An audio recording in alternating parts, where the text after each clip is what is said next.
UP में 69,000 assistant teachers की merit list फिर अटक गई है। सुप्रीम कोर्ट ने इलाहाबाद हाई कोर्ट के उस फैसले पर रोक लगा दी है जिसमें इलाहाबाद हाई कोर्ट ने कहा था कि 3 महीने में योगी आदित्यनाथ सरकार असिस्टेंट टीचर्स की न्यू मेरिट लिस्ट जारी करें। अगस्त 13, 2024 को इलाहाबाद हाई कोर्ट की डबल बेंच ने माना था योगी आदित्यनाथ सरकार ने 69,000 असिस्टेंट टीचर्स की रिक्रूटमेंट में रिजर्वेशन पॉलिसी को ठीक से फॉलो नहीं किया, जिसका नुकसान ओबीसी और एससी कम्युनिटी को उठाना पड़ा। इन्हीं सब चीज़ों पर हमारे साथ बात करने के लिए दलित थिंकर और लखनऊ यूनिवर्सिटी के प्रोफेसर रविकांत जी हैं। तो रविकांत जी, ये बताइए कि जैसे जो सुप्रीम कोर्ट का आदेश अब आ गया है, रोक लगा दी उन्होंने इलाहाबाद हाई कोर्ट के फैसले पर कि हम अभी पढ़ेंगे तब बताएंगे, इसको आप कैसे देखते हैं? देखिए, बेहद निराशाजनक है। जो स्टूडेंट्स 3 साल से लगातार सड़क पर आंदोलन कर रहे हैं, उनके लिए ये बेहद निराशाजनक है। आज वो फिर सड़क पर हैं और इस पूरे मामले में जो टीचर्स भर्ती हुई थी उसमें ओबीसी का बहुत ज़्यादा नुकसान हुआ था।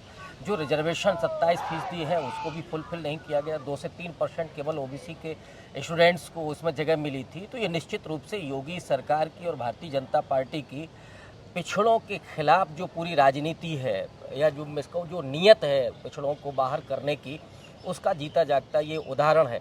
लेकिन आश्चर्यजनक है कि सुप्रीम कोर्ट ने इस पर रोक लगाई है। हालांकि उन तमाम छात्रों को अभी भी न्याय की उम्मीद है, वो लगातार अभी सड़क पर डटे हुए हैं और मुझे लगता है कि जो संवैधानिक प्रावधान है वो न्याय होकर के ही रहेगा। भले ही देर कितनी भी हो, लेकिन ये परीक्षा वो विद्यार्थी आज दूसरी बार फिर से दे रहे हैं। वो केशव प्रसाद मौर्य के घर पर, वो कभी अनुप्रिया पटेल के घर पर, कभी किसी दूसरे पिछड़े समाज के नेता के घर पर दस्तक दे रहे हैं, जा रहे हैं, न्याय की गुहार कर रहे हैं। लेकिन इस बहुत ये निराशाजनक है कि इस पर बराबर रोक लग रही है, ये अटक रहा है मामला। ये जो 69,000 असिस्टेंट टीचर्स का मामला है, ये लोग कह रहे हैं गड़बड़ी हुई, आप इसको कैसे देखते हैं? आप जैसे कह रहे हैं आपको लगता है गड़बड़ी हुई है? नहीं, डेफिनेटली जब उसमें 27% आरक्षण का प्रावधान है किसी भी सरकारी नियुक्ति में ओबीसी की, तो उसमें 27% अगर आरक्षण का पालन नहीं हुआ है तो इसका मतलब है घपला है, घोटाला है। भाई योगी सरकार बताए ना कि किस आधार पर उसने अपॉइंटमेंट किए हैं, किस आधार पर उसने नियुक्तियां की हैं कि जिसमें ओबीसी का आरक्षण ही नहीं फुलफिल हुआ है। तो ये एक किस्म की बेईमानी है सीधे तौर पर और आरक्षण की चोरी है। और मुझे लगता है कि इसका जवाब तो योगी सरकार को अभी उपचुनाव भुगतना पड़ेगा, वो देना पड़ेगा और आने वाले विधानसभा चुनाव में देना पड़ेगा। इसको किसी भी तरीके से आप फेयर नहीं कह सकते। क्या योगी सरकार ने इसको लेकर के कोई दलील दी है कि साहब देखिए ये मेरिट लिस्ट है और उसमें हमने ओबीसी को इतना आरक्षण दिया है, जो स्टूडेंट्स आंदोलन कर रहे हैं वो ठीक नहीं है? इस तरह की कोई सफाई नहीं आई, इस तरह का कोई तथ्य नहीं आया। ये सीधे तौर पर आरक्षण की चोरी है और पिछड़ों को मनुस्मृति के आधार पर उन्हें केवल सेवा करने के लिए, उन्हें केवल काम करने के लिए, जो शारीरिक श्रम है उसके लिए उद्धत कर रहे हैं। सरकारी नौकरियां नहीं देना चाहते हैं, उनको पढ़ाना नहीं चाहते हैं, उनको गुलाम बना करके रखना चाहते हैं। ये पूरी वही मानसिकता है जो आरएसएस की है, जो मनुस्मृति के आधार पर है। गवर्नमेंट लगातार कहती आ रही है कि हमने ऐसा कुछ गड़बड़ी नहीं की और योगी आदित्यनाथ ने कुछ टाइम पहले ये भी कहा कि ये तो सपा की साजिश है, ये जो लोग प्रोटेस्ट कर रहे हैं। गवर्नमेंट मानने को तैयार नहीं है कि उन्होंने रिजर्वेशन पॉलिसी में कुछ गलत किया है, फॉलो उन्होंने कहा ठीक से किया हमने। नहीं, ये तो बहुत आसान है कि आप कह दें कि विपक्ष के उकसावे पर ये हो रहा है। 3 साल से वो विद्यार्थी जमीन पर आंदोलन कर रहे हैं, उसमें कहीं कोई अखिलेश यादव की भूमिका नहीं, कहीं कोई समाजवादी पार्टी की भूमिका नहीं। अगर उन्होंने फॉलो किया है तो इलाहाबाद हाई कोर्ट ने फैसला उनके खिलाफ क्यों दिया है? भाई अगर हाई कोर्ट में भी आप अपनी दलीलें नहीं प्रस्तुत कर पा रहे हैं, अपने तथ्य नहीं पेश कर पा रहे हैं, इसका मतलब है कि आपने चोरी की है। अब उस चोरी भी आप कर रहे हैं, उसके ऊपर सीनाजोरी भी कर रहे हैं। ये मुझे लगता है कि सीधे तौर पर पिछड़ों और दलितों के खिलाफ एक साजिश है, जिस साजिश को पूरी भारतीय जनता पार्टी के शासन में लगातार किया जा रहा है। एक बात ये कि कुछ लोग ये कह रहे हैं कि हो सकता हो ये गड़बड़ी जो है जानबूझ के ना की गई हो, गलती से हो गई हो गवर्नमेंट से, तो इसकी पॉसिबिलिटी नहीं लगती आपको? है डेफिनेटली। भाई हाई कोर्ट ने अगर जो डिसीजन दिया उसने यही कहा, उसने तो नहीं माना कि आपने जानबूझ करके किया। ये तो आंदोलनकारियों का और हम जैसे लोगों का मानना है कि आप जानबूझ करके चोरी कर रहे हैं। अगर कोई गड़बड़ी हुई है तो पुनर्विचार नहीं हो सकता है क्या? पुनर्मूल्यांकन नहीं हो सकता है क्या? पुनः मेरिट नहीं बन सकती है क्या? यही तो इलाहाबाद हाई कोर्ट ने डिसीजन में कहा था, लेकिन आपने फिर भी नहीं किया और सुप्रीम कोर्ट में आप मामले को लेकर के गए और सुप्रीम कोर्ट ने स्टे कर दिया।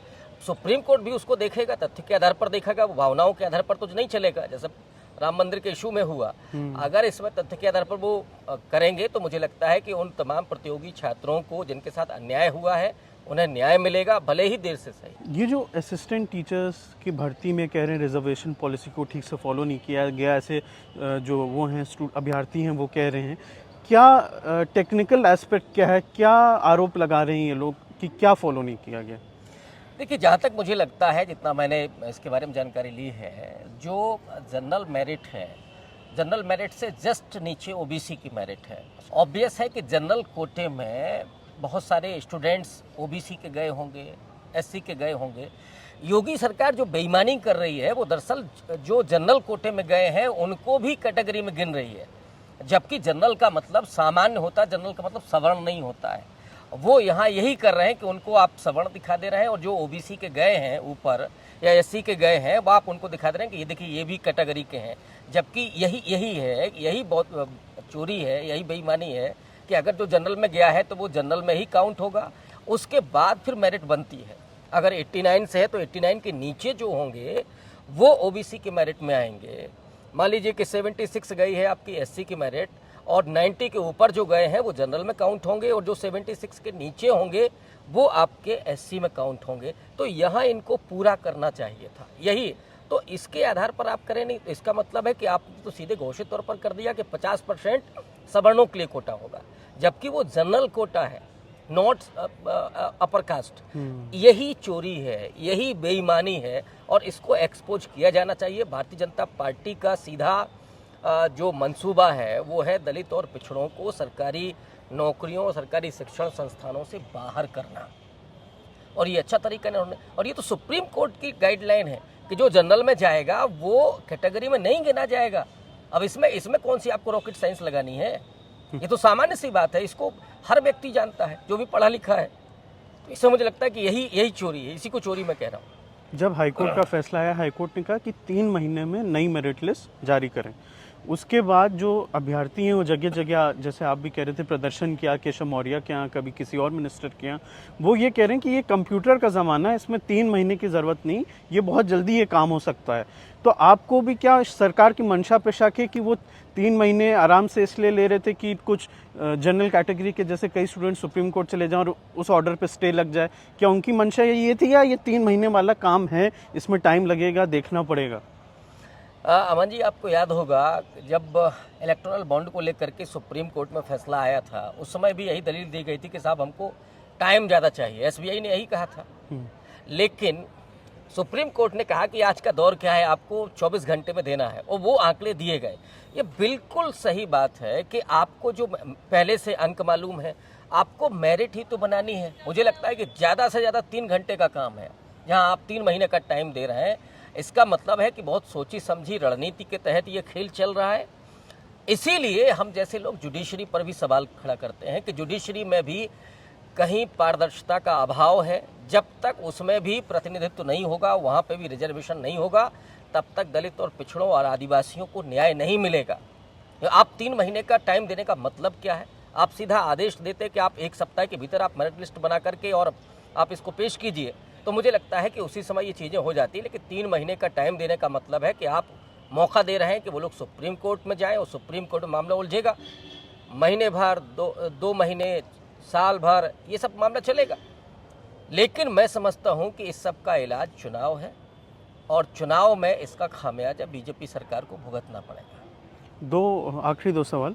2019 में ये जो हैं एग्ज़ाम हुए, 2020 में इनका रिज़ल्ट आया, ऑलरेडी बहुत टाइम हो गया है, 4 साल हो गए हैं।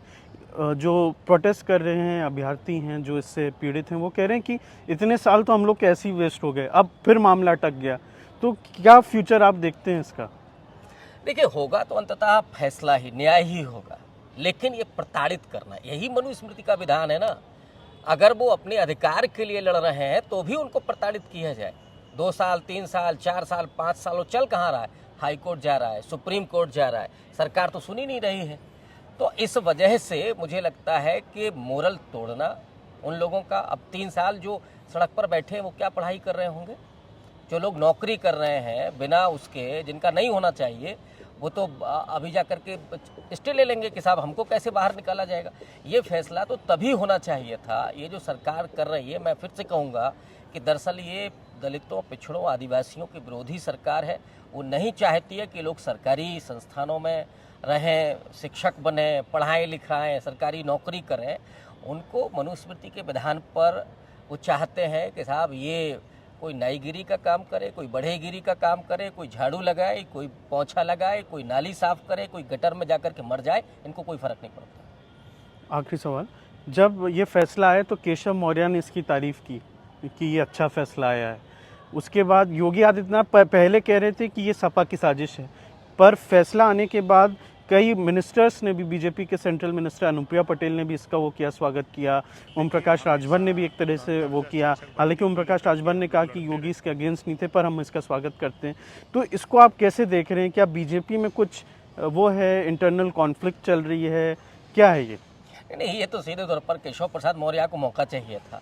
एक्चुअली गुजराती लॉबी बनाम गोरखपुर का खेल चल रहा है। योगी आदित्यनाथ को अमित शाह हटाना चाहते, ये सबको मालूम है, और उनके प्यादे के ही रूप में केशव प्रसाद मौर्य काम कर रहे हैं। केशव प्रसाद मौर्य को ये मौका मिला कि पिछड़ों का हिमायती बनने का, लेकिन क्या आप वो जवाब देंगे कि साहब जो मामला सुप्रीम कोर्ट में गया, 3 महीने के भीतर ही वो चला गया, उस समय केशव प्रसाद मौर्य को सवाल नहीं उठाना चाहिए था कि जो सरकार है, वो सरकार में खुद भी हैं, वो 1 सप्ताह के भीतर मेरिट लिस्ट बनवाते, लेकिन नहीं कर सके। इसका मतलब है कि केशव प्रसाद मौर्य अभी भी स्टूल मंत्री हैं, उनकी कोई हैसियत नहीं है, वो अमित शाह के प्यादे भर हैं।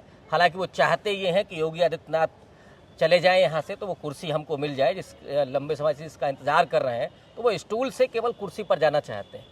लेकिन अगर वो सच में पिछड़ों की हिमायती होते तो शायद इस पर वो स्टैंड लेते और उन छात्रों के साथ खड़े होते। बहुत शुक्रिया, आपने हमें वक्त दिया।